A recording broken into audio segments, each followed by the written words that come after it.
राहुल गांधी का जन्म 19 जून 1970 दिल्ली, भारत में हुआ था। भारतीय राजनीतिज्ञ और भारतीय राष्ट्रीय कांग्रेस पार्टी के प्रमुख व्यक्ति।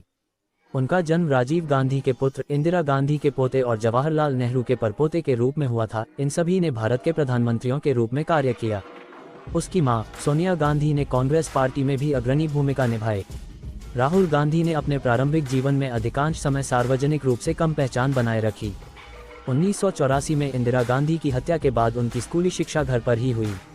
उन्होंने अपनी विश्वविद्यालयी शिक्षा दिल्ली के सेंट स्टीफन कॉलेज से शुरू की और बाद में हार्वर्ड विश्वविद्यालय में दाखिला लिया, लेकिन 1991 में अपने पिता की हत्या के बाद वह फ्लोरिडा के विंटर पार्क में रोलिंस कॉलेज में स्थानांतरित हो गए।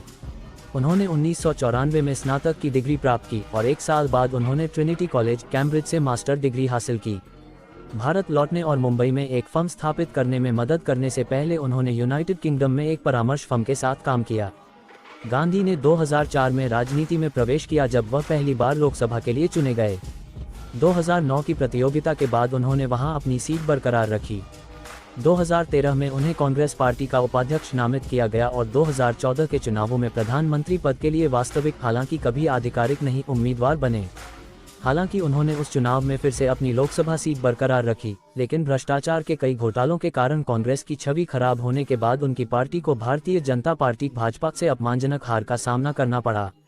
चुनावों में कांग्रेस पार्टी के खराब प्रदर्शन के बावजूद गांधी और उनकी मां ने अपने नेतृत्व की स्थिति बरकरार रखी। सोनिया गांधी द्वारा नेतृत्व से सेवानिवृत्त होने का निर्णय लेने के बाद 2017 के अंत में वह कांग्रेस पार्टी के प्रमुख बने। उन्हें कई आलोचनाओं का सामना करना पड़ा, जिसमें ये भी शामिल था कि नेहरू गांधी राजवंश की चौथी पीढ़ी के रूप में वह अभिजात्यवादी और अभावग्रस्त थे।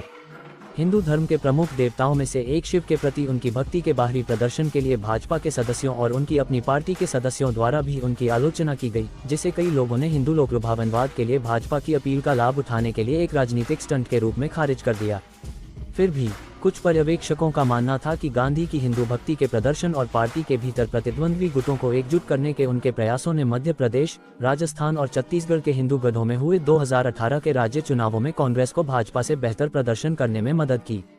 कांग्रेस ने 2014 की तुलना में 2019 के लोकसभा चुनावों में केवल थोड़ा बेहतर प्रदर्शन किया, हालांकि उन्हें पार्टी का नेतृत्व छोड़ने के लिए मजबूर होना पड़ा।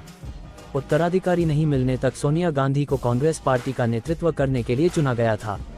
मार्च 2023 में गांधी को उनकी टिप्पणी के लिए मानहानि का दोषी ठहराया गया और 2 साल की जेल की सजा सुनाई गई, जिसमें मोदी उपनाम वाले लोगों को चोर कहा गया था, जो कि भारत के प्रधानमंत्री नरेंद्र मोदी के समान उपनाम था।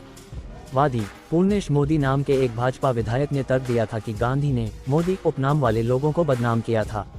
अपनी सजा के एक दिन बाद गांधी को भारतीय संसद के सदस्य के रूप में अयोग्य घोषित कर दिया गया। धन्यवाद।